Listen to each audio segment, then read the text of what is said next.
All right. Good evening. Happy Wednesday. It is Hump Day leading into the weekend. We are live here, Believe in Georgia Dogs podcast on the Believe Network, presented by Betonline and Underdog Fantasy.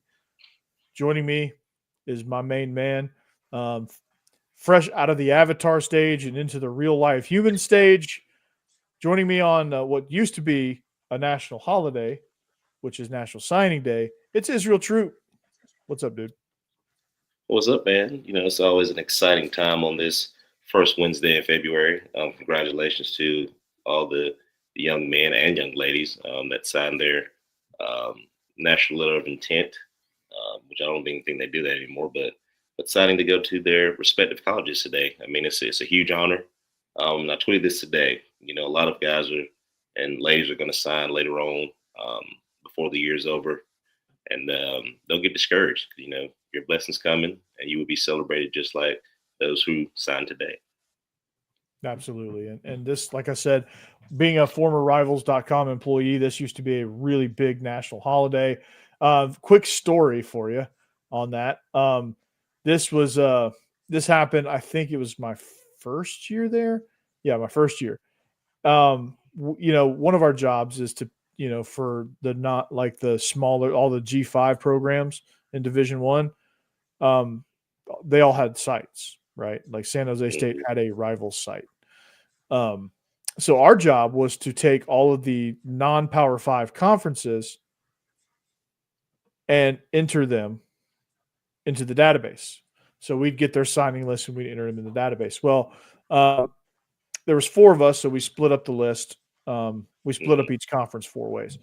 And Miami of Ohio comes up, and my friend who none of us work there anymore, but he was mysteriously let go when they did the first round of layoffs. But he assigned one of their recruits. He accidentally assigned them 4 stars. Mm-hmm. You know what happened? He didn't catch the mistake in time to kind of before shit hit the fan.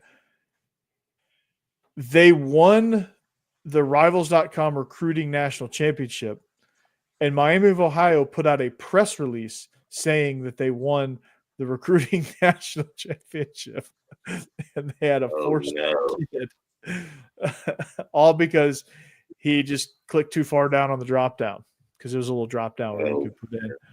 Like the standard, I think, is a 5.1, something like that. Like the number ratings, like a 6.0 is a 5-star.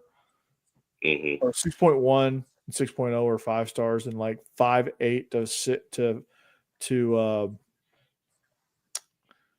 think it's I don't know, I can't remember the exact scale, but like 5.7 was like a 3-star, like 5.2, 5.1 was like 2-star, like the minimum.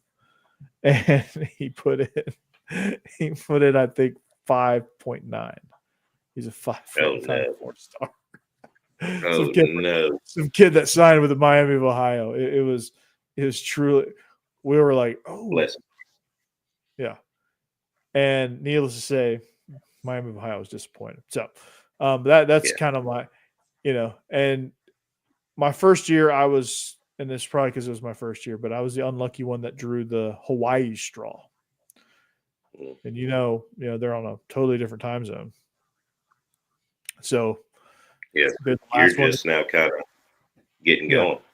Yeah, they're just now getting their people. So that was always fun. And then trying to figure out if you drew BYU, because they were an independent at that time, trying to decide, because we didn't count their guys coming back from Mission as part of their signing class, even though in their signing day press release they included those guys coming back from missions. Yeah, that's a lot of work. Shout out to those guys that, because you've been in the trenches before, all the guys that do the rivals and the stars and things like that. Because, I guess it's time for those guys to kind of take a break for, a week, and they're back at it again. The spring practice is about to crank back up. Yep, spring practices, camp season, like the Rivals Camp Series probably will crank up next month, or early next month. And then it culminates into the 5-star challenge, which I think is in Indianapolis now. It used to be Under Armour, which the very first year we had it in Atlanta down at down in DeKalb, over by the Hi-Fi Buys Amphitheater, that stadium. Mm-hmm. And it was like 1 million degrees outside, and it was a 2-day camp, and people were like, by the time they got to the 7-on-7, people were dropping like flies. Yeah, I went to one at Georgia Tech when I played. It was a Rivals camp. I think I only went to like 2 or 3. Went to Rivals, thinking about Georgia Tech. Went to the Spark Nike. That was at UGA. Then I went to Gator Night down in Florida. Yeah. That's the big thing now, camps and all this stuff. And a lot of that stuff is a money grab now. But if you can get into a camp, and kind of show out, kind of get some eyes on you that way, it's really, really, really, really become huge. Mm-hmm. Absolutely. Yeah. I mean, these mega camps, you got to be careful. And I tell these kids all the time, even though I'm not coaching at the moment, I still advise, our football players, like, hey, be careful of the camps that you're getting involved in. Like, make sure it's not a money grab. Make sure you get, because one of my kids, one of my students, he's a cornerback. He's real long, lanky kid, playing cornerback. I think he's projected to be 6'4".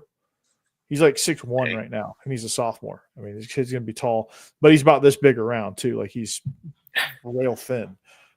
So he got an email from a former Georgia grad assistant, who was a grad assistant when I was there as a freshman and sophomore, Earl Chambers, who's now the defensive coordinator at Kentucky State. My guy Earl. So I'm gonna reach out to Earl actually and see if he'll actually take a look at this kid. But so I was like, hey, reach out to him. I know Coach Chambers. I told him Absolutely. I know Coach Chambers, and reach out to him. He's a great dude. Just make sure that you get a personal invite to camp. Yeah, so, Coach Chambers is awesome, man. I'm glad he's landed somewhere. I remember him down here at Valdosta State. Yeah. Him and Jeff Beckles, who I think is a position coach kicking around somewhere in G5, were two guys that the two GAs that I really knew the best.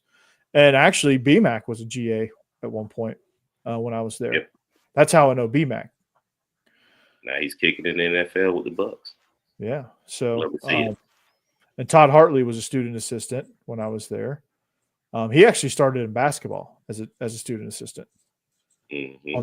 The guys on the end of the bench that as soon as somebody gets out, they bring him water and towel. Like, he was that guy. Now he's making the big bucks. Now he's going to get a head coaching job pretty soon. I thought he was going to get Kennesaw State, to be honest with you.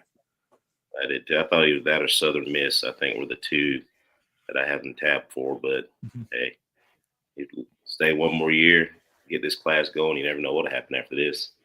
Yeah, if you can get one of these, if you can continue your streak and get Delp and Lucky into the NFL, you'll be able to name your head coaching job. Oh, ain't no doubt. Yeah. So speaking of tight ends, well, there's not really a tight end going in the draft from Georgia this year. So his streak is still alive just because there isn't one. But the Senior Bowl happened, the Reese Senior Bowl, and of course, it was a Georgia showcase. Smell Munden, Arian Smith. I think I knew where his hands were. They were just in Mobile the whole time. Oh, ain't no doubt. I saw him make some phenomenal catches, and he caught everything. I saw a tweet that said maybe he just didn't like Carson Beck. People tend to forget the man had over 1,000 yards this year with as many drops as he's had. So I mean, the lack of production was never there. You know what I mean? He still balled out. But everybody remembers the drops. Nobody remembers the key catches and things like that. So he showed in the Senior Bowl that he is still that guy, and I'm so proud of him to be able to get an invite to the Senior Bowl and to go out and put on the performance that he did to show that he really is, a really good football player. And it happened. Muhammad Massaquoi had the case of the drops, his sophomore year, or was it? Yeah, junior year. His junior year. So you can bounce back from those things and have a great year. Have a great Senior Bowl. You never know what'll happen now. So, and he's going to have a great pro day. We already know that. So I was just proud to see him go out there. Dan Jackson as well. And I mean, you were talking before the show started. a kid who was a walk-on to come in and get a starting spot. Dan the Assassin, out here knocking heads during the Senior Bowl as well. Very smart kid. And it's good to see those guys. Those guys who kind of flew under the radar, stayed the course. Do things they were supposed to do, and finally getting the just national looks that they deserve.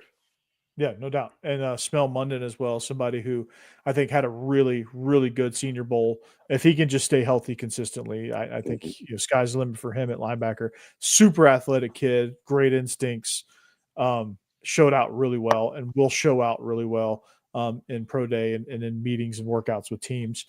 Same with Dan Jackson. Dan Jackson will crush it in these coaches interviews, and he'll be I project him to kind of be a Jimmy Leonard type player where he's going to be like Jimmy Leonard didn't. I think he got a lot of respect, but I don't think he got the respect he deserved because he was a 5'11" white guy playing safety in the NFL. But that dude, I mean, he's one of the top defensive minds in college football for a reason. Like, he's extremely smart. And Rex Ryan will tell you all the time that, like, Jim Leonard ran the defense. And I feel the same way about Dan Jackson. Like, I feel he's that caliber of mind, and he's a little bit more athletic than Jimmy Leonard. So I think he's going to have a really, really good career. I think he's going to find a team and find a really good role for that team. And I think it's going to be – maybe he'll go to Philly. That seems to be the trend here, right? Philly Dogs, man. Speaking of the Philly Dogs, I mean, just look at that defense. I mean, half of our national championship team is on that defense, and they're playing for the Super Bowl. You know what I mean? So go figure. Kids, let me tell you, no matter what they say, if you want to be NFL ready, the Georgia Bulldogs is the place to be. Absolutely. Look at what we've put out. Look at the guys who are having success in the NFL, old and new right now. You know what I mean? And that just goes to, one, the coaching, the preparation, and things like that. Doing the little things that it takes to, one, make it to the NFL, and two, have the longevity that these guys have had and the success they've had as early as they've had it. So, to have what is 5 or 6 guys playing for Philly right now that's going to be playing in the Super Bowl. That's amazing. That's just defensive guys. Yeah. I mean, it's ridiculous. And I think they have Kendall Milton too, right? Did he make the team? I can't remember if he made the team. I'm going to ask you a question, and I'm going to look that up. So, speaking of the Super Bowl, who are you? Are we rooting for the Philly Dogs? Because, like, I mean, obviously we want them to get a Super Bowl ring, like N'Kobe Dean and those guys. We want them to get a. Kendall Milton's on the Bengals, by the way. He got picked up by the Bengals. I like Philly to win it. Obviously, with the refs and everything that everybody's putting on with the Super Bowl is going to be very, very interesting. But I just like the defense against the Chiefs. You know what I mean? We all know that Andy Reid is one of the most prolific play callers, in the world. And when you got a quarterback like Patrick Mahomes, being your signal caller, I mean, that's just a recipe for greatness. You know what I mean? And he's been there before. This team's been there before. And to be able to, what is it, number 4 that they'll win? Yeah. 2 back-to-back. So be a 3 in a row.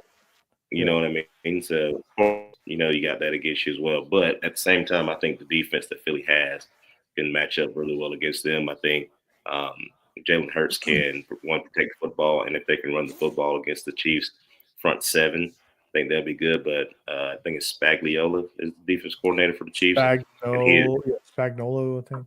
Yeah. And he is really, really smart. I watched the whole entire Bills game. They kind of kept Josh Allen in the bubble. So I think it's going to be a really good game if the refs don't get in the way. And normally I don't blame refs for anything because you control your own destiny. James Cook came out and said as well, take it out of the refs' hands, go ahead and beat them. At the same time, you can't deny that the refs do have a little bit of influence on the Chiefs winning. You know what I mean? Because there were some questionable calls the other night against the Bills. But at the same time, with the Super Bowl, I think it's going to be the Phillies.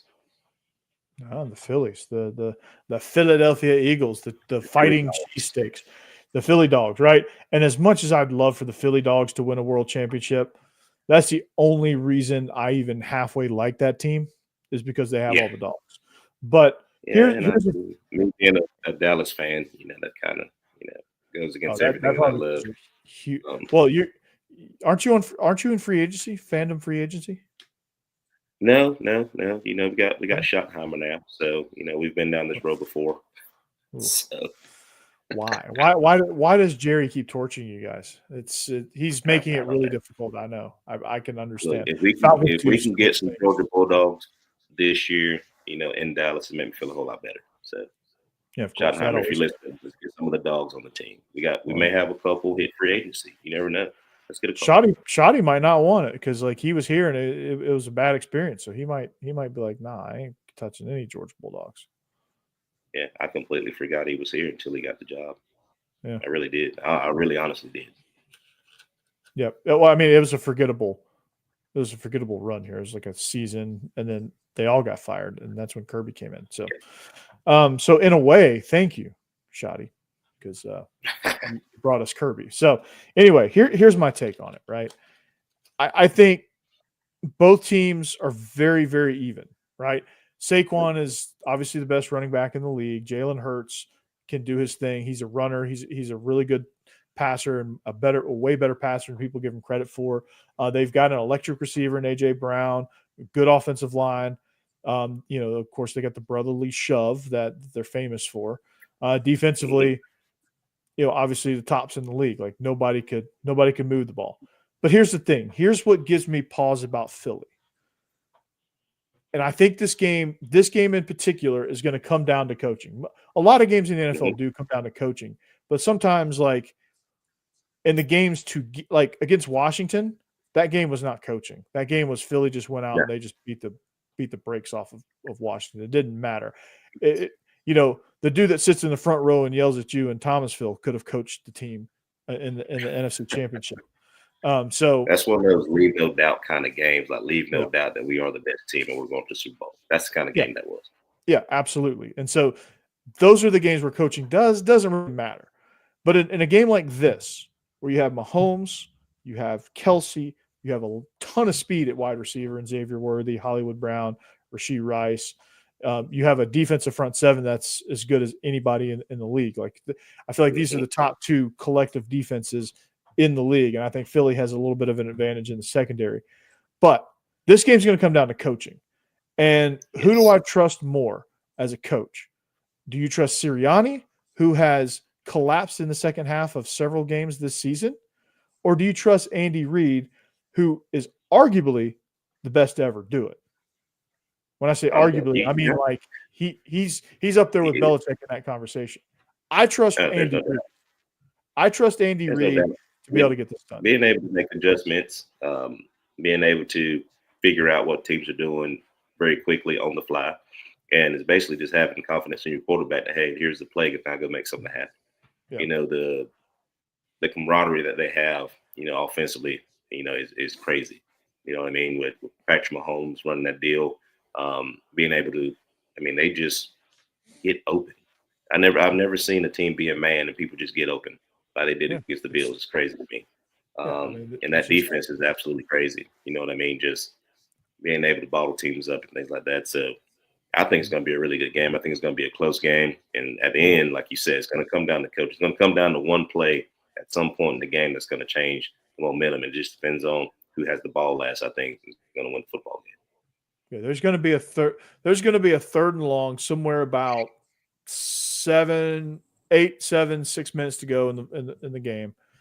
There's going to be a third and long somewhere in that scenario where there's like about a 4-point lead one way or the other, and the team that's on offense in that scenario is going to have like a 3rd and 12, and if they convert it, that's going to be the ball game. Like, and it's going to come down to, if Philly is in that situation, I don't know that they convert that.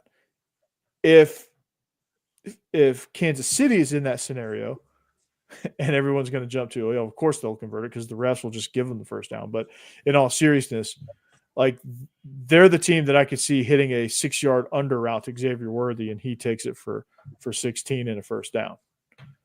because there's nobody around. They find a way to get him to where there's nobody around him. Like, I don't understand in the NFL how they can get people that wide open. It blows my mind how they're able to scheme that people that wide open. Because in a league that's as elite as the NFL, they say wide open. The NFL is a guy draped on your back. Mm-hmm. There's a window about that big. That's wide open in the NFL. Not when the guys trailing 10 yards behind you like they were last week or the week before last. On like a basic route too, like a basic shallow route. Yeah, like a shallow route or basic in cut, like a speed cut in cut type scenario, or like even Travis Kelce on a stick route. Like I've never seen that many guys that wide open so frequently. And it's crazy because you don't even see that in college football. You don't see it in high school football. Guys just butt naked wide open like that. Yeah, it's unbelievable. It's unbelievable, and they do it at a rate that's like what are they doing differently? And I think a lot of it's just creativity. Like I think Andy Reid has this creative part of his brain that no other coach has, and he got it from Mike Holmgren and Bill Walsh, like that whole thing. Mm-hmm. That's kind of the tree you come from. The tree you come from says a lot about you. Yeah, that's the tree I want to recruit from. From defense, you got Belichick, you got Saban, then you go to Kirby, you got Dan, then you got Schumann, you got all those guys, so the tree you come from says a lot about you as a coach. And Andy's come from a really good one. He's been here before, like I said. It really just depends on what team shows up on Sunday. As a Dallas fan, I really want Philly to win. I hate to say that, but I do, simply because all the Georgia Dogs we got on there, really. Yeah. And you don't want to get hit in the head with a cheesesteak either. Yeah, that aspect of life as well. Got to be careful. There's a food truck right around the corner from me. It's it's more of a food trailer, but they do have like a tag along truck that they take out sometimes. It's called It's a Philly Thing. I think they would be very happy. It's Phillies colors, not Eagles colors. They like the Phillies more than the Eagles, but they had the best. It's the closest. Well, it's the only thing around here that you can get as like an truly authentic Philly cheesesteak sandwich. I mean, cheese with peppers and all. Like they go the whole way. Like it's like you're getting a cheesesteak from a street vendor in Philadelphia. It's amazing. It's the only thing I like about Philadelphia is the cheesesteaks. Nothing else about Philly I would want to live there. But no. Nothing else about Philly. But the cheesesteaks are good. That helps. But the weather sucks. People are grumpy. Mm-hmm. And their sports teams it's kind of like a grumpier version of Atlanta. Sports teams are kind of bad, except for the Eagles, and the Phillies every once in a while are good. I think the Flyers were good for a hot second, but that's NHL, so nobody really cares. And then the Sixers, I think they made the finals like 3 times in their history, and one of it was just some the Allen Iverson years. That's all I remember. But they made it with Dr. J too. Back in the 80s. They got beat by the Lakers, but they made it. Dr. J. It's been a long time. That is Speaking of basketball, our basketball team, they're so good, and then they just hit a wall. It's like, God youth. Dang, it's youth, though. I think. I think so too. Watching them play, they look a whole lot better. I can tell you that they look so much better. They're you can tell the strides that they're making. But then, like me and you alluded to last show, just finishing games, not getting down, not panic. I think because of the youth, I think we're panicking way too much. Panicking and losing focus too. Like we get lackadaisical at times too. Yeah, and we're losing. We're getting the hell beat out of us in a couple of games too. So and that just goes along with the youth and hitting the panic button. We really don't have to, and that comes with growing. but you can see the growth, and you can see that they're getting better and better each game. I mean, Well, they have we're still at the Coliseum, which we haven't done forever. I know. So the support's there, the coaching's there. I think the players are there, but they're going to be all right. They're going to be fine. They're going to be just fine. They haven't. So here's the key elements you need as a basketball or as any sports team, really. You need an identity, which they have. They're super athletic. They're going to run the floor, and they're going to attack the rim, and they're going to get after you. But they just the last bit of it that is hard to coach out of you is the youth, is the inexperience, is the lack of focus, is the mental aspect of it. Mental stuff like, hey, not to hit the panic button in a scenario where Tennessee's starting to make a run on you after you went up on them at halftime. Tennessee starts to get hot and you don't know how to respond, especially on the road, right? Those type of scenarios, right? You have Alabama on the ropes and you just fall apart because they hit a couple of shots and you start pressing, not in a good way. Was it Arkansas we played? They go down, they score. They're up 12. They're up like turn the ball over. They hit a three to go up by one. If I remember correctly, I'm like, that escalated quickly. They were up 12. They were up 13. Yeah, halfway through the second half, they were up 13, and then Arkansas just made a run. I remember that game. And so it's finished. Like you said, that's with anything. That's the same thing with football as well. We got a lot of youthful players. Things like that happen. You're missing that one veteran guy to just finish it. You know what I mean? So. Yeah, absolutely. Now, here's a name that we didn't talk about, Jalen Walker. Chris Salzer, he said, NFL, get ready for Jalen Walker. Then he also has a comment about Philly fans. So if you want to comment, if you want to join Chris, make sure you jump in on the comments. Yeah, Philly fans are the worst. Jalen Walker, I think it's going to be amazing. Walker too had one heck of a season. Pretty much manned that whole defense with Williams being out. So I'm really excited to see what he does in the NFL. I'm really excited to see all our guys that have the opportunity to make it. Yeah. So I know Michael was high, on a lot of draft boards. Kind of got injured, but he came back and played really well when he was in there. That's not going to matter. That won't matter. The injuries won't matter because the injuries aren't detrimental enough to really affect him. When they can see on tape when he came back, he lost. He was supposed to be working with. He was back now. Yeah, him and Jalen were wreaking havoc. Yeah, and Michael, I think, is going to be. Michael is going to. I hope he's doing this for the Falcons, but some lucky team that's going to draft him like mid to late first round is going to really enjoy that because he's like your hybrid end edge player, right? So like he's kind of like a guy that can stand up if you need him to, or he can put his hand down as a 5 technique if you need him to. And he's got the beef to do it. I think he's 280 pounds, right? Yeah, he kind of reminds me of Leonard Floyd a little bit. Yeah. Leonard was been playing that space a little bit. A thicker version, like a slightly thicker version of Leonard Floyd, yeah. Yeah, and that's where he played. He played that rush in. He could drop in coverage and things like that too. So the game has evolved so much where those guys can move around and do so much on the edge that you can make a long, very, very long career, from being an edge rusher or, in the new defense these days, being outside linebacker. Mm-hmm. Yeah, I mean, he can be kind of like your boundary outside linebacker where he's just that big body that sits out there. There's a defense. I think it was. I was watching a breakdown. I think I can't remember who it was. Was it Lou Amarillo? It was one of these defensive coordinators. They would sneak the outside linebacker defensive end. They would sneak him and line him up behind the nose. Mm-hmm. And then loop him they would slant away from where he was supposed to be aligned. They would slant to where he was supposed to be aligned, and he would wrap back around the other side. Oh yeah, the complexity of these defenses these days is crazy. No, it was Matt Patricia. I was watching Matt Patricia. Which, say what you want to say about Matt Patricia, he's a phenomenal defense coordinator. Not much of a head coach, but learn from one of the best.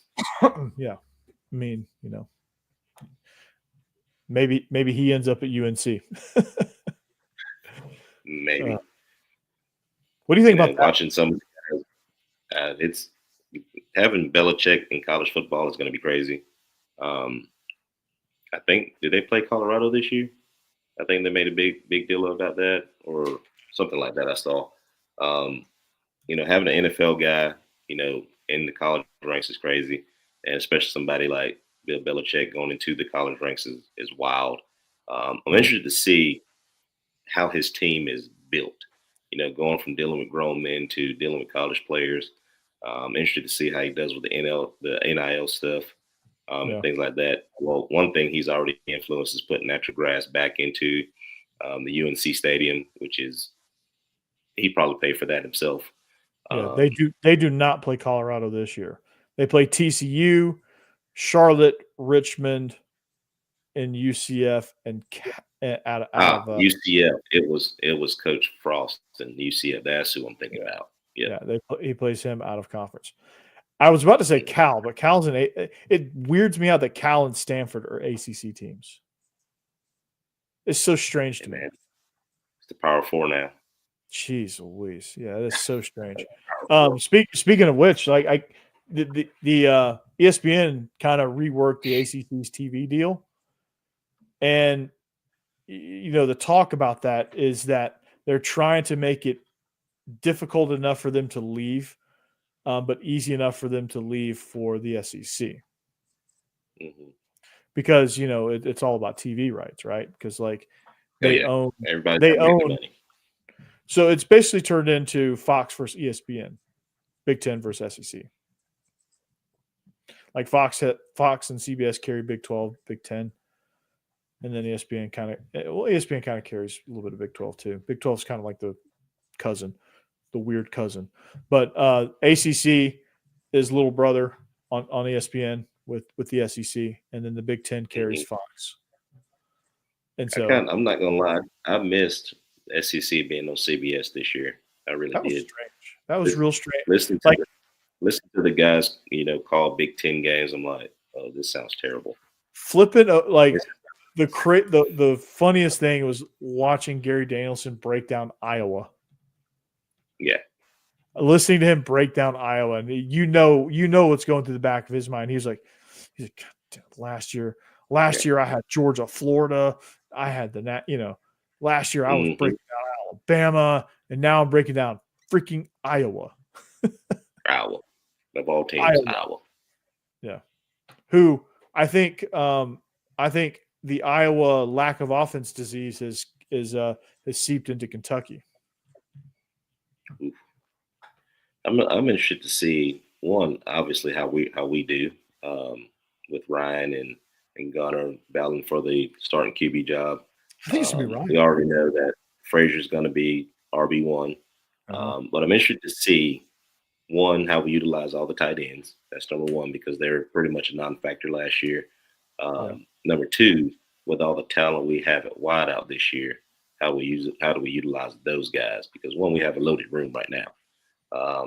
Do we progress from last year? Because last year we all know we took a hit last year. From the production standpoint, new coach coming in, things like that. How do they adjust to Coach Coley from dealing with BMAC in year two? The new faces that we got coming in, not just from transfers, but just the guys that we signed today and on early signing day. And I'm interested to see how the secondary goes. Because at corner, we got to replace some guys. Safety, we got to replace some guys. I think the box will be fine, but do we get some bigger bodies up front to kind of take some pressure off our back end? Because that's really been our problem, especially going into last year. Our offensive linemen are getting up on our linebackers because we're so small up front, and we're not been able to get pressure on the quarterback. So we're interested to see, the adjustments that, Kirby Smart and the staff makes. Having Coach Muschamp back on the sideline was huge. Everybody knows that. So it's going to be interesting. I'm really excited to see kind of moving forward, kind of what we do with all these, all the names and, who's going to step up and take absolutely. over on defense because that's what we're missing. we're missing that one guy that just takes over on defense. Yeah, and that guy was Jalen Walker, but like, who else is it going to be? So here, point number one: if you talk to Coach Bobo, will you tell him to look up every once in a while and stop reading his play sheet so much? Like, tell him to stop reading and just like get into the game. Like, he has great instincts, but he doesn't use them. Mm-hmm. He doesn't use his instincts. All that's situational, and this goes back to when I played. And Chris, great question. You know, what's crazy is people that never believe me. You know, but the best touch pass was thrown by Joe Cox. He had the best touch ball of all the three quarterbacks. I played with Stafford, Cox, and Murray. But the best touch pass was thrown by Joe Cox, and many people don't want to give my man his flowers. But I love Joe. You know, he's killing it over at Ole Miss right now. And, you know, out of those three guys, all three of them are different. Love all three of them. They all brought something different to the table. But, you know, the respect I have for Joe for waiting his time and coming in and doing, you know, his job the best he could. You know, flowers to that guy. That's for sure. Yeah, no doubt. So, but that's, you know, when you talk about touch passes, I'm surprised Aaron wasn't a better touch passer, or at least early in his career. I guess he was just trying to rifle everything. Is that kind of what happened there? Yeah, just kind of rifle everything. As he got older, you know, you could see the difference in, you know, his throwing mechanics and things like that. You know, Stafford, he's still slinging and winging it now, you know, still with the Rams. So let's just say with Stafford, if you weren't paying attention, it was going to hit you in the face. So I remember playing South Carolina. He checked me to a hitch. I missed it, but luckily I turned around like just as the ball was about to hit me in the face. You know, called it for a first down. So, you know, he was more instinctive, the most instinctive one out of the three. And obviously that still shows right now with him being in the NFL. You know, Aaron brought a sense of just total control of the offense. You know, and I would say that about Aaron. He kind of just took the reins. And then Joe ran the offense, you know, as best he could. Like I said, you got to think all the offensive line that Stafford had his last year, all those guys graduated. You know, kind of the same deal that Carson Beck kind of went through with this year, you know, trying to piece an offensive line together. You know, and Aaron kind of came along with Ben Jones. He had a year of experience and all those guys. So Chris Burnett, and all those guys up front. So, you know, you kind of reap the benefits of the guys before you. And I think that Ryan and Gunnar are going to reap the benefits this year from a lot of those guys playing last year, getting that experience and moving forward, especially because we've got to be able to run the football this year. Yeah, absolutely. And so, and I think situationally, I think it's going to be better because these guys are going to be able to respond better. And to me, going back to Bobo as a play caller, like, you know, as much crap as he gets for being a bad play caller, I just think, you know, situationally, I think he relies on this paper too much, and, you know, things change, as you know, and you know, I think if he just uses instincts more, he would absolutely crush it. Because when he's on script, like when like the very first part of the game, he's phenomenal. Like, he's really good at game planning, and he's really good at dictating that early on. But when they make adjustments, I think the problem is he still tries to stay on his script, and he still tries to say, okay, well, this is what we've game planned. And you know that when that first adjustment is made, all that goes out the window. And now you just got to be like, okay, well, this is what, and you can tell, like, you can see when he does and when he doesn't. And you know, against Ole Miss, that was just an aberration. I don't know what the hell happened there, but like, there was a game, you know, the game against Mississippi State, you could tell he was in his bag. You know, the game against Texas, I think he was having I think he had a really good feel for that game. Notre Dame, it was just a weird, that I throw that one out because that's just weird all around. But you know, it's just one of those things where now I think part of that might have been, you know, these guys are young. He didn't quite trust them a little bit. Like, maybe that kind of played into it a little bit. I think that'll change in this upcoming season. I think there's some things where like he didn't feel like him and Carson didn't feel good about what was going on around them. So I think there was some pause there. And I think that played into it because the year before they were, I mean, and we still had an extremely productive year. So it's not like we were. We went 10-3 and Yeah. won the SEC. I mean, people forget that. It's not like it was just an awful year. Like it's not like we were bottom feeders in offense, and people act like we were. But I just think to take that next leap and just be more competitive, I think you've got to figure out, okay, what is our identity, and which quarterback gives us our best chance to uphold that identity. That we didn't have last year. We didn't feel like Carson could uphold our identity. We didn't know what our identity was in the first place. So like we were just kind of flapping in the wind.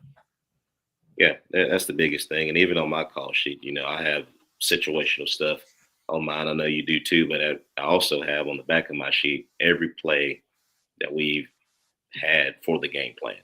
So if this is not if what we have is not working, or if what I have on script's not working, I'll just go to what we worked on all week, and just kind of work from there until we can get back on track, and now I can get back.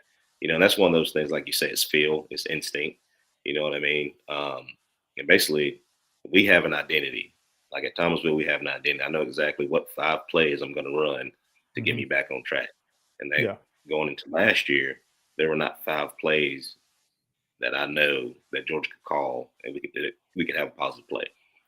Even if it was a screen or anything like that, those things just didn't work because we didn't have an identity. You know what I mean? So the players knew that, the coaches knew that. So now we're just trying to figure stuff out, try to make things work. And you just as well as I do, stuff like that don't work, especially when the other team's game planning against you as well. So I think, like we've said before, moving into this year, what is our identity? What can we do well? What are 5 plays that are foolproof, whether it's a pass or a run or a screen or a trick play, whatever can get us back on track to where we can get some positive yards and get the momentum back to where we're not going 3 and out, in less than a minute, giving the ball back to their offense and making our defense go back out there and work and try to get it back to us. Yeah, for sure. And so I'm with you there. Like you have to, I think you have to have those plays in the back of your mind. Like you can rattle them off right now without looking at anything. If your play sheet, if there was a gust of wind and your play sheet just went right out of the room or right out of your back pocket, if you're on the field or whatever, or like caught on fire and burnt up and you couldn't read it anymore. Like what are those plays that are so ingrained in your mind that you have confidence in and the kids have confidence in that you could call no matter what? That's what you need to do. That's what I did as a play caller. I maybe honestly, I'm just kind of an anomaly when it comes to this. But I looked at my play sheet probably 5 times a game, if that. I just had it in my hand because I needed something to fidget with. Like I went over it in my mind so much during the week when I was building it. I didn't even really need to look at it. And then the game would start happening and I would get a feel of, okay, well, this is really giving them trouble. That's really giving them trouble. Okay, this is a play that I didn't think we would hit, but we're starting to hit, so I'm going to call it more. And then we got, our team was very fortunate to be able to have the blessing to be in 3rd and long a lot. So, or 3rd and a mile a lot. So, that'll do it. There's not really anything you could really call for that situation. So you just kind of good luck. Wing. You just got to kind of wing it there. So, that was my experience as a play caller. So, but I just think that you have a lot of weapons now. I think you could trust it. I think you figure out, okay, so if we go with Gunner, what is our identity? And I think whatever that identity is going to be different with Pugs, right? Like they're two really different quarterbacks in essence. Like Gunner, honestly, I think Gunner would do extremely well at Vandy in that kind of offense, or down at Georgia Tech, honestly, like a quarterback run game centric offense, not necessarily the option, but like you're going to feature the quarterback a lot in the run. I don't think Bobo does that too much. Mm-hmm. He's not comfortable in that scenario. So is Gunner really right for what Coach Bobo wants? I mean, Gunner's a great quarterback, but is he right for what Coach Bobo wants? Yeah, like I said, and I think we alluded to it last show too. I think you just go back to, all right, well, we won the national championship. What are some things that Monken did with Stetson? All right, if Gunner's our guy, I think we go back, analyze that film, and look at, hey, what are some things that Monken did with Stetson in the run game and in the pass game and the RPO game and things like that. So now you marry up those same concepts because the offense hadn't changed, so you marry some of those concepts back into the offense going into this year. If it's Pugs, if he's more of a thrower, all right, now we go back and look at stuff from last year that worked for us. And then we also go back to the Monken years and look at the passing concepts that worked for Stetson too, from a standpoint of now he had all those weapons. Now we had the tight ends, we had the Brocks and the Lab McConkeys, and all those guys that had really, really good careers, in skill position. So you kind of just go back and look at the whole thing holistically and be like, all right, where was our success? Look at our quarterback strengths. Now you just marry up your offense to the quarterback strengths, and you adjust as the game goes on. You know what I mean? I do think we need to run the quarterback more because the defense needs to defend all 11 players. And that's one thing in my offense. You're going to have to obtain for our quarterback, whether he can run or not. He's going to carry the ball at least 5 times. So those 5 times, you're going to have to at least put somebody on him. If you don't, he's going to beat you. Mm-hmm. So and if that's the case, he's going to have to carry the ball. Which I think he can. I don't think Pugs is like an anti-runner. I don't think he's a true pocket guy. Most offenses are going to that. They're letting their quarterback run a little bit more. The days of just being a pocket passer are null and void anymore. You look at the Notre Dames and just go back to the national championship game. Those quarterbacks ran the football. Yeah, Walker. So that guy's going to have to be able to run the football. Yeah, you're getting some Thomasville love here. Thank you guys. I appreciate it. So yeah, I think it's important to have an athletic guy. You don't necessarily need a runner to be successful in a run game. And I think Pugs I think he's a running distributor. Like he can make things happen. He can extend plays. He can, if you put him in a perfect scenario in the run game, I think he would do well. This is why I think Pugs is kind of your front runner here. Because I think he has just as much of the leadership qualities as Gunner does, which is a good thing for both. I think he's a better thrower. I think he's a better passer than Gunner. But I think Gunner is just more of a playmaker. I think Gunner just there's some factor that Gunner has. He's got the moxie that Stetson came in over JT. He's got that moxie that you need, from that guy. But this is not a JT versus Stetson type battle because I think Pugs is closer in ability and skills to Gunner than JT was to Stetson. Like JT and Stetson were like you and me. Yeah, they're like night and day. Yeah, they're night and day. Like like you and me would play the quarterback position completely differently, mostly because you're way more athletic than I am, and probably have a better arm, and you're right-handed, and so. Like JT was a statue. Stetson is basically the new age Fran Tarkenton. Little guy that runs around. The days of the pocket passer are null and void. So you've got to have a guy back there that can tote the rock when you need him to, that can make things happen. Look how much better we were when Carson Beck ran the football. Yeah. So whether it was a design run or he just kept it. We were that much better. That got us going a little bit. So those are things that, the outside world doesn't understand sometimes. But we as coaches, we look at those things and be like, that guy's got to tote football. That's what he's got to do. So, okay. Gunner's the better runner. Pugs is probably the better passer, if I had to just throw a lazy comparison. So what does Gunner have to do to win the job?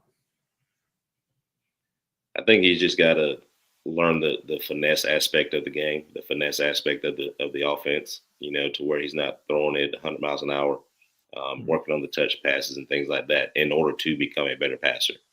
For Pugs, he's got to figure out how to become a better runner. And those are really the two things that are separating those guys. Gunner being the runner, Pugs being the passer. Now, how do we create, the better quarterback, out of those two? Well, it depends on the one that's willing to put in the work to correct his deficiency, really, for me. So if we're looking at the offense last year, the guy that's behind center is going to have to run the football. So which one of those guys gives us the better advantage in that aspect of the game? Because we all know he can throw the football. Both of them can throw the football. But I think, and it's always been a staple at Georgia, being able to run the football is what we do. That also is predicated on the offensive line as well. But having that guy being able to do those things makes things a whole lot easier game after game, especially in the SEC, especially now, because you got to look at it. SEC is not as dominant as it used to be. You got other teams that are also recruiting, also using the portal, so they're getting bigger, faster, stronger guys as well. So now you have to look at it as, what are we doing, day in and day out to make our offense that much better? Same thing on defense. What are we doing to make our defense that much better? Because other teams are getting bigger, faster, stronger guys. Yeah, no doubt. Now, when you evaluate the quarterback position, so evaluating it from the coach's perspective, from Coach Bobo's perspective, Coach Coley's perspective, Coach Farrell's, I don't even know who the running backs coach is, but whatever his name is, his perspective, and then of course Kirby sitting at the top of this whole food chain. When you evaluate the quarterback position, what do you like? Because these guys, they're not totally different, but they're different enough to where you're like, okay, it's gonna take a really particular set of criteria for them to really come down to a good decision of, okay, who's our best guy? Who's our best fit? Because they're different. They're similar. They're both equally as good, but they're good in different ways. So how do you evaluate that from a coaching perspective when you're looking, is it Pugs or is it Gunner?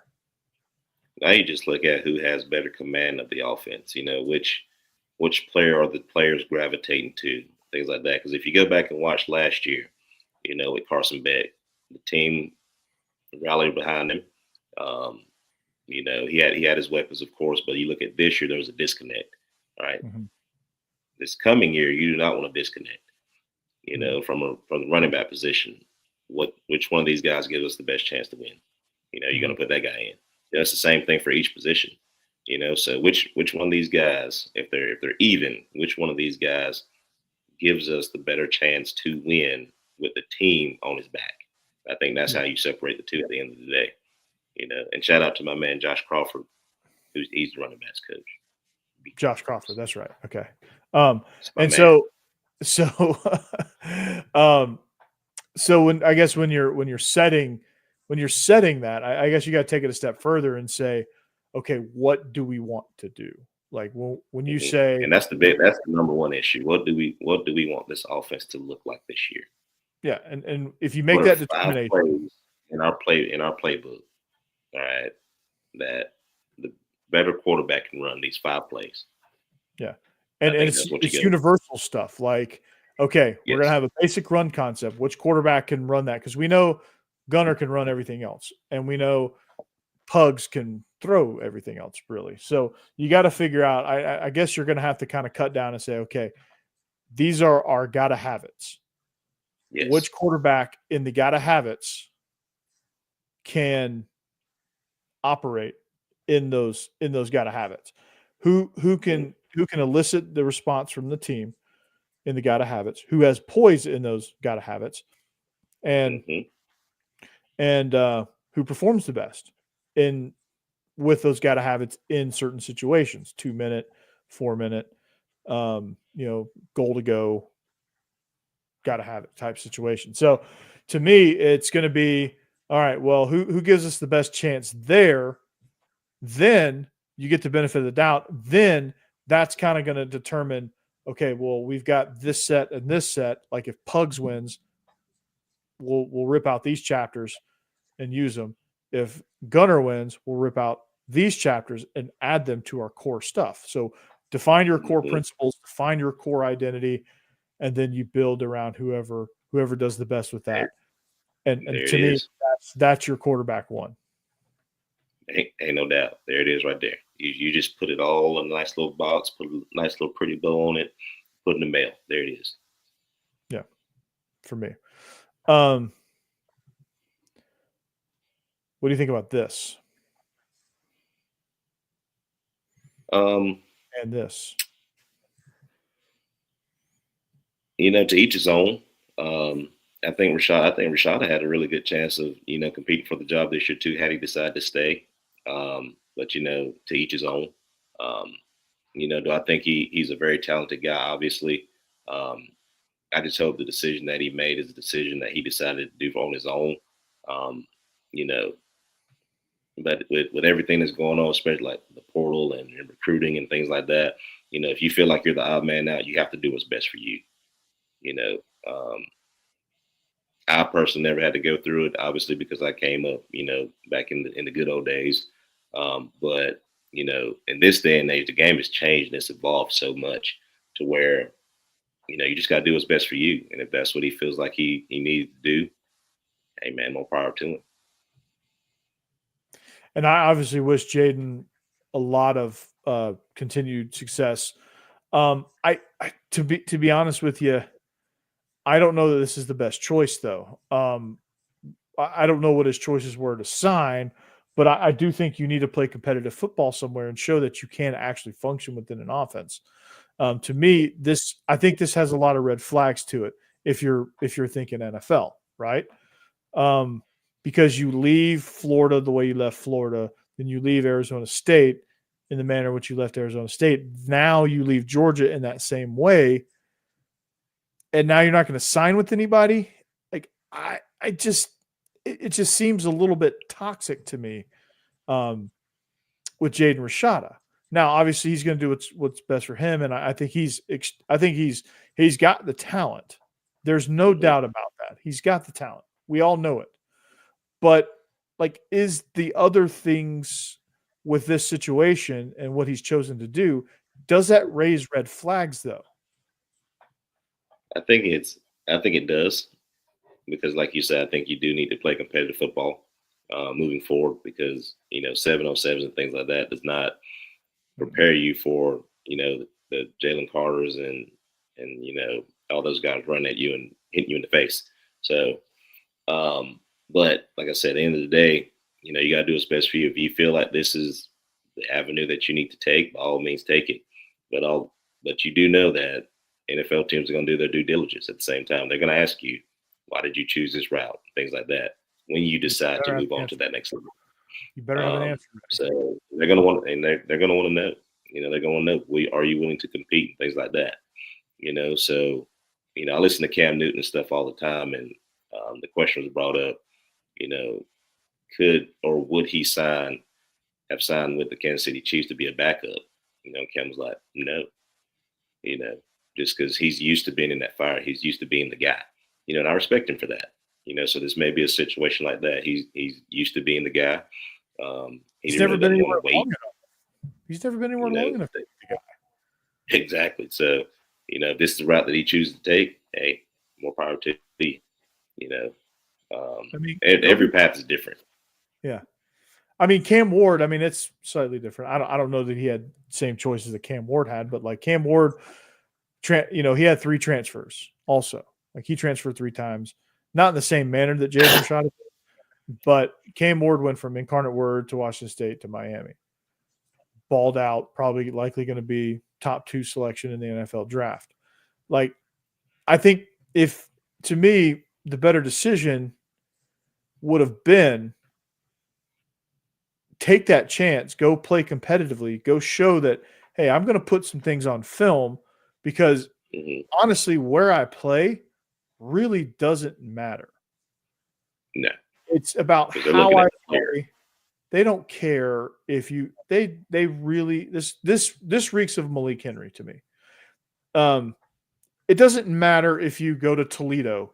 If you ball out and you show some intangible stuff and you show enough to the NFL where they can understand that, hey, you've got a good head on your shoulders, it's not going to matter if you come from Toledo or if you come from Georgia. It really doesn't matter. If the NFL wants you, if the NFL feels good about you, they're going to take you, hands down. They don't care if you're from Mount St. Union or UCLA. It doesn't matter. And that's why I think that him training with a quarterback coach, there's not a whole lot you can showcase in that regard, to me. Because at the end of the day, you have to be able to manage a team, manage with your teammates, be a team guy, things like that. Now, am I saying that he was a bad teammate? Absolutely not. No, but those intangibles that come with playing, with being the guy, being on a team, being there every day, with your teammates and things like that. So I definitely agree with you on that. Yeah. I think he's got to show that because he chose to transfer. Now, do I think he was good enough to really make some noise in this quarterback race? Yeah, absolutely. I think he was. I think he absolutely was. I thought maybe the reason why he didn't come in for Gunner is because I thought Gunner maybe at that point had a better command of the offense. Who's to say that wouldn't have changed, right? There's no doubt. But him making that move tells me that it wouldn't have changed. That's what it tells me. It tells me that he didn't believe that he could win this job, so he needed to leave. And that's a major red flag. That's right. I'm all for competing. Those who compete. Now, if he stuck it out through spring and didn't get in the top 2 heading into fall camp, hit the spring portal window, fine.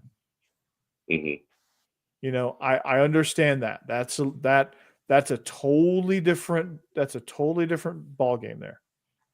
And so, to me, that's kind of where I'm at on that. You compete. If it doesn't work out, you go find somewhere where you can play and get reps and showcase. And that's kind of the path, because I don't know, and I don't know how the NFL would have viewed that route either.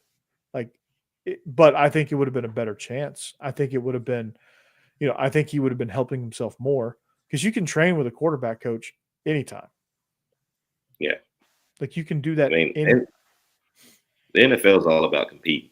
They want to see you compete. Who would have thought that Jaden Daniels would be out here slicing and dicing teams, being one of the top 4 NFL teams and making the NFC Championship his rookie year. Nobody would have guessed that. Having a chance to play for the Super Bowl, as a rookie. Nobody would have guessed that. I would have thought came with, when he transferred, he kind of went to LSU, balled out, and won the Heisman. Got one of the best offensive minds in Cliff Kingsbury with him. He's got a support staff around him, with players, that just help propel him. And it goes a long way to playing ball and competing and being in the locker room, being around guys, instead of just seeing your quarterback coach every day in 7-on-7s and stuff like that. So you're not getting anything from that. To each his own. Yeah. And by the way, the Georgia game just ended. 81-62 is your final.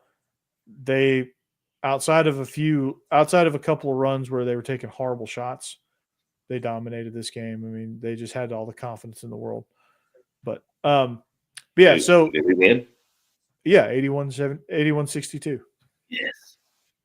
There you go. Hell out of LSU. The SEC might get 12 teams in the tourney, by the way. Look, SEC basketball this year is absolutely phenomenal. I'm a UNC fan. I'm a USC fan since the Ed Cota days. So, I mean, it is what it is after that. But it's glad to see my alma mater, finally be good at basketball. I can tell you that. Just seeing the line outside the seeing, to get in and see some of these games is a beautiful thing to see. We never saw that. I know when you were there, you didn't see it. I know when I was there, I dang sure didn't see it. Freshman year. It was like that my freshman year in 2002. The year that Jim Herrick got in trouble. That team was going to be a Sweet 16 team minimum. That team was good. That team was really good. I never got to see it. So they had that team was outstanding. But they got in trouble. Seeing all the new facilities, saw the track facility the other day. Tanner Stein, shout out to him for putting all the pictures and things, on social media. UGA athletics is balling out right now. So seeing all our sports just do well, having Simone Biles come in and come to a gymnastic meet this year, seeing the new and improved baseball facility that we just got, seeing our guys practice on it. Shout out to the guys that actually put that thing together, because I mean, it is nice, going to the turf and things like that. So, UGA athletics on up and up. So, and I know baseball season right around the corner. So excited to kind of see, building off of last year's team, kind of see what we do. The hype is there. So I'm excited. Yeah, no doubt. And it just goes to show you that, Georgia just continues to push through the forefront of everything athletics in all sports, just being able to get to, just being able to get everything that you want, everything that you need. And having one of the best athletic directors, the best athletic director in the nation, in Josh Brooks. And I say this all the time. UGA athletics is so much better now that we're spending the money for the athletes and facilities and, training tables and things like that, to make, one, it more appealing to come to UGA, and two, to keep these guys here, to make this thing, float. You know what I mean? Because back when, this just as well as I do, there was no money spent, when I was there, but seeing the different facilities and gear and just things like that appeals to players, UGA is finally doing that. And that's a big shout out to our athletic director for, spending the money, and, shout out to the fans for donating and things like that to keep UGA athletics relevant and keeping us on the up and up, not just football, but every single sport, in Athens. Yeah, and finally paying attention to baseball, and basketball.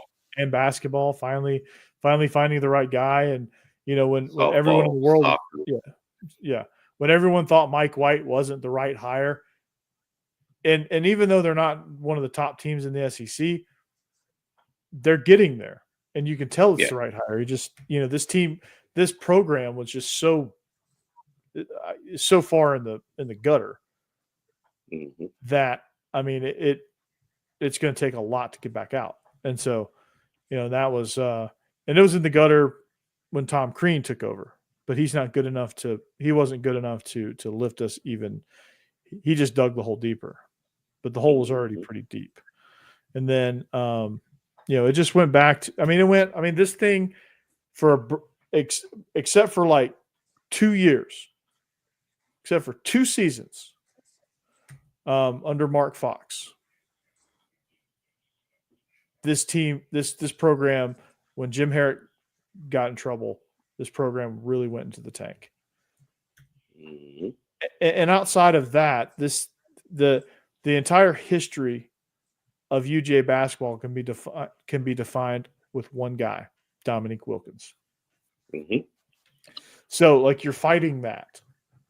And so you have to kind of take your analysis of Georgia basketball with that grain of salt, like with that nugget. Like, you got to know where you got to know where you came from to know where you're going. Yeah, and if you don't know, now you know. But yeah, it's a situation to where, like, you have to just if you don't understand that, then you'll never understand, the progress that this program has made under Mike White in recruiting, and finally paying attention to AAU in Atlanta, and finally getting guys that are like Asa Newell, like those type of guys, just game changers. You just got to continue that. Just coming up young, and you build it, they will come. Yeah. All right. Last thing before we go, let's do some underdog picks, because we are presented by Underdog. Patrick Mahomes, 250 passing yards, higher or lower? I'm gonna go lower. Yeah. I think the Phillies defensive line is going to get to him enough to affect that a little bit. So combined yardage, 286 for Mahomes. Pass and rush, higher or lower? Lower. Yeah. Jalen Hurts. He's not a big rusher, so No. if he doesn't get that passing, Yeah. it's gonna be hard to push that. Jalen Hurts, 254.5 yards combined, rushing and passing, higher or lower? Ooh, that's a tough one. I think I'm gonna go higher. Yeah, I think he's Combined yards. I think I'm gonna go higher. This is probably the easiest pick you can make. 0.5 rushing and receiving touchdowns for Jalen Hurts. I think that's a slam dunk higher because they're going to get two brotherly shots. He's going to get one. Yeah, Saquon, same thing. 0.5 rushing and receiving touchdowns. Yeah, for sure. AJ Brown, 70.5 receiving yards. If he balls like he did last game, which I think he can against this Chiefs secondary, I think I'm gonna go higher. I'm gonna take his receptions though. I'm gonna take 5.5 higher than 5.5 receptions.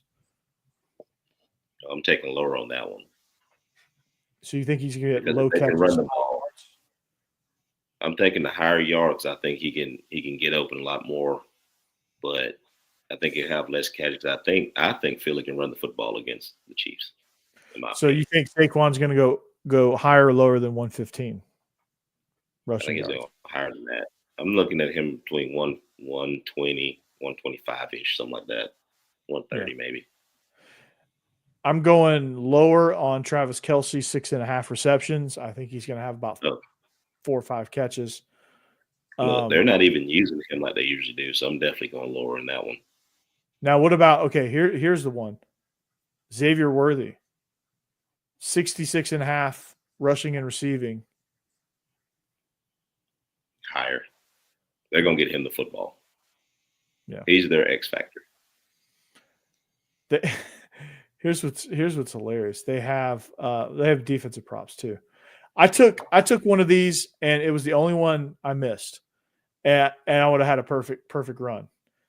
I had Jalen Carter for a quarter of a sack. Oh. I said higher than a quarter of a sack. I had DeMar Hamlin for I think it was 5.5 assists or something like that. And he had 5. I was that's the brutal part. Just come on, baby. Or I take their kicker, Jake Elliott, for more than for higher than 1.5 field goals made. And they didn't kick a single field goal. Exactly. I've taken the kicker a couple of times myself, and I'm like, y'all couldn't make 2 field goals? No, the crazy thing is they didn't attempt them. That's what I'm saying. You're thinking that y'all gonna at least do one, to kind of help brother out. Maybe you can at least get 2. No, we're not. We're gonna go for it on 4th. You're gonna have usually you have 4 shots at a field goal in a game. Whether he makes them 4th and 5. Yeah, 4th and 5 now is the new 3rd and 2. So be prepared. They're going to go for it. Analytics is taking over. They're going to go for it, especially in their own territory. I don't love that all the time. Sometimes taking the points is the right move, but who am I, right? That's why they're in the NFL and I'm here. So, but anyway, that's Underdogs. It's a game changing daily fantasy sports website. You make the picks higher, lower. You build your roster.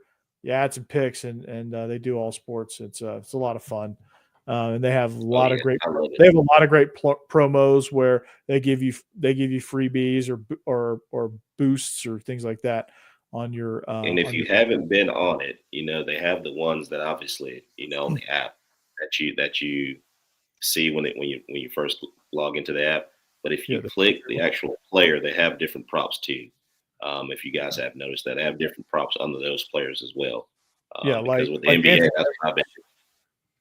I've been hit my NBA parlays and stuff too, simply because I just take the combined rebounds, points, and assists. So usually those guys are going to hit lower sometimes. So you said Booker's been balling. Booker's been balling, so I wouldn't take lower with him. He's been balling lately. Same with Anthony Edwards, but You said a dirty word there. There is no parlays in underdog fantasy. Oh yeah, no parlays. That's Just a theory. dirty word. Do they have UFC? What do they call it? I don't think they recall anything, but they just call it a draft. That's it. The draft, not the parlay. The draft. There you go. Yeah, they call it a draft. Yeah, or a lineup. And I love that you can keep up with it too. You know, and Yeah. you can make like different other little small bets in between. So that's what I love about it. They have the live ones, the quickies. Yeah, you can track your guys and things like that. And they have in between the games, you can make it too.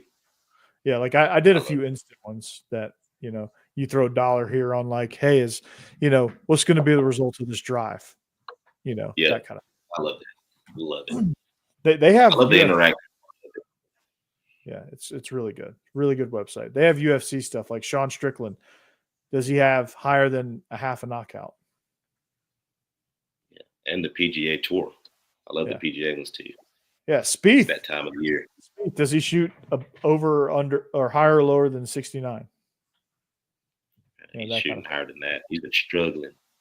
Yeah, he's on the struggle bus. They're all worried about Scotty Scheffler. Scotty Scheffler is at 67.5. Talk about some respect there. I know. At the waste management, it's going to be fun. So I'll be hitting that up tomorrow. You best believe it. Oh yeah, no doubt. So, all right, dude. Well, that's going to do it for us, man. And make sure you enjoy all of that action. And we'll catch you here. And we'll leave you with this. Don't sleep on a Hopkins anytime touchdown at plus 500. Yeah, if you play one of those sites. Yes, that is very true. Very true. So I'm gonna take D-Hop on a higher than a half touchdown on underdog. So anyway, that's gonna do it for us. Thanks for listening. Thanks for watching. Tell a friend. Let's build this thing, and we'll see you back here next time on the Believe in Georgia Dogs podcast on the Believe Network. Go Dogs. Behave yourselves. Peace out. Go Dogs.